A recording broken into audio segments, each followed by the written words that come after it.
Hey guys, TJ here. Welcome back and thank you for joining. This is part 2 of our presidential series, part 3, entitled Thomas Jefferson. And I'm going to jump right in.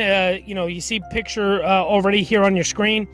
I have a lot of photos to show you guys, and the reason I'm going to preface this real quick, when I visited Monticello in the, I think it was June or July of this year during the pandemic, it was one of the first times in like 20 or 30 years that they allowed people to take photographs inside the home.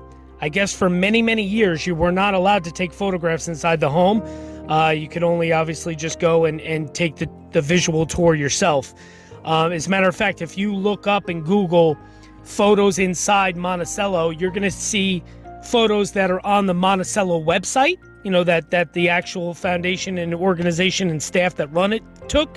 But you're not going to really find too many personal photographs that people took. So that's why there's going to be a lot of photos, because I wanted to show you my experience. So starting off here, what you're seeing here, this is kind of how you start the tour. There's like a little museum at the beginning. While you're waiting for your bus, there is like a little tram ride up to the Monticello main house. So as you're waiting for your bus, you can kind of take a look, and these few photos that you're seeing, these are just exhibits inside of the actual little museum. Just different, libraries and books and statues and models. Right now, you're actually taking a look at, it said that was actually Thomas Jefferson's schoolboy volume of Virgil's poetry. So pretty cool. That was actually his copy, which is really neat. Just books and all that kind of thing. Statue of Thomas Jefferson, you name it. And then, of course, you see like a framed Declaration of Independence. No, obviously, that's not the original. We know that. That's at the National Archives, but and you can see Thomas Jefferson's signature, there, obviously, in that shot that I'm showing you now. So that was just kind of the museum stuff. And then when you walk up these stairs outside, you see a really beautiful statue of Jefferson. That's what you're seeing now on your screen. You can see behind it one of the buses pulling up. That's one of the buses that takes you to the main house. There's another, shot of the statue from a different angle. And then when you finally pull up to the main house, as you can see, this is the view surrounding you. Monticello actually means little mountain. So that is actually the Italian word Monticello, or Monticello, however you want to pronounce it. It means little mountain, the Italian word does. So that is how Jefferson came up with the name. This actually was like his backyard growing up, where he grew up at Shadwell that I showed you guys in part 1, the birthplace. This was kind of like the backyard, this mountain range behind his home. So he had always kind of envisioned of living up there when he got older, and sure enough, he did.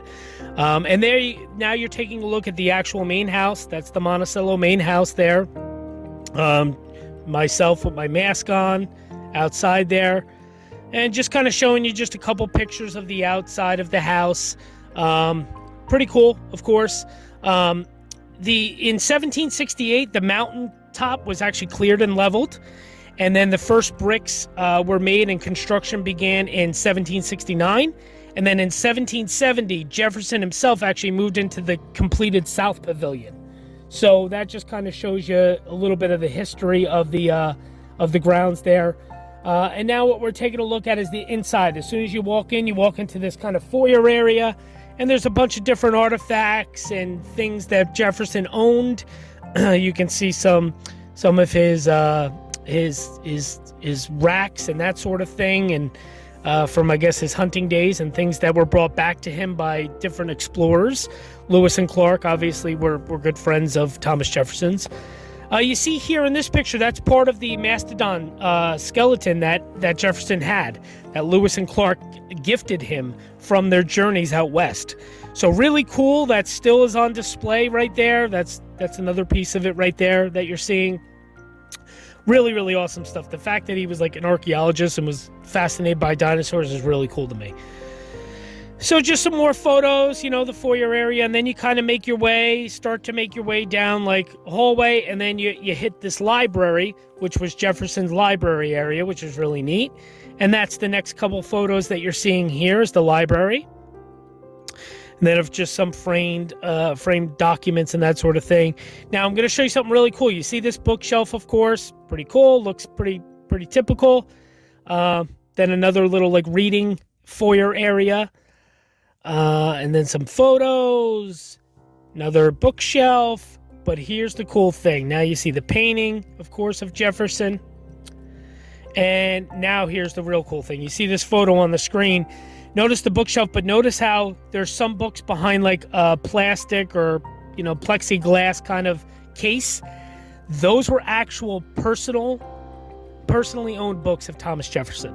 Those were his books that he read and he wrote in. So his handwriting and all that sort of thing, his notes, they're in those books, which I found so fascinating and awesome. So pretty cool. There's a little close-up of it, of course. And now you move in, there's like a cabinet area, which, was kind of like a study, so to speak. And then you see that. And then moving on, this was actually the downstairs bedroom area. This is actually the bed. It's not the same exact bed, of course, but this is where the bed was that Thomas Jefferson died on. So this is right in that room and right in this area where Jefferson died. That's actually the few photos that you're seeing here. You see, the bed again, the fireplace inside of that room. Very beautiful, especially for the time. Think about that, late 1700s, like absolutely gorgeous. So modern for the time, I'm sure. And then you kind of move on to like almost a living room den area, which has a lot of paintings surrounding it. I think that was a lot of descendants and such and other famous people that Jefferson knew. Little panoramic shot that I took. It's just some more photos of that area, chessboard. And then there was a piano or an organ type thing sitting there, which I thought was really neat. That was owned by Jefferson, which I thought that was cool. And then you see, of course, you got, the dining room area. This is where Jefferson would hold dinner parties and have his dinner. And sometimes this small room, believe it or not, I was told by one of the staff members, used to hold sometimes up to like 30 guests at one time. So pretty unbelievable. Really cool stuff, though. And that's more of the dining room, little tea area there. And moving on now, some more dining room. And now what you're seeing is outside of the actual main house. That's a picture outside. It's kind of like the side entrance, so to speak. And now you're taking a look at like the backyard. This would have been the back view of the home. And you see this beautiful panoramic picture I took of the back view of the home, which I love. And then the next photo you see, of course, is me standing with the main house, the back of it behind me. Some more photos outside. Now you're seeing, it's actually one of Jefferson's carriages. So there was a little like display outside explaining about the different carriages he had. That was pretty cool. And now these are privies. These are all outdoor privies that you're seeing. Obviously, it explains to you about this was the North Privy. And then this was really cool. This is an underground, like under the main floor of the home, tunnel that leads from one end of the house to the other.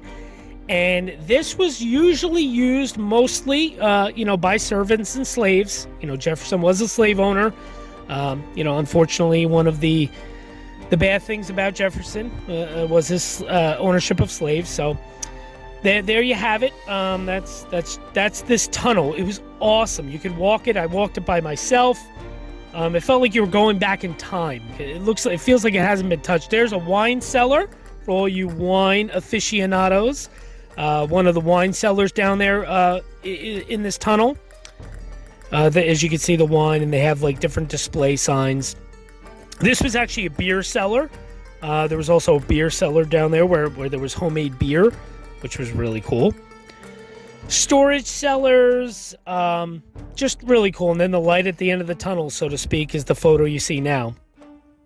Then at the end of it, there was actually like a working kitchen area where they made food and the servants worked and made bread and different things, and they would bring it up to the main quarters to, obviously, Jefferson and his family.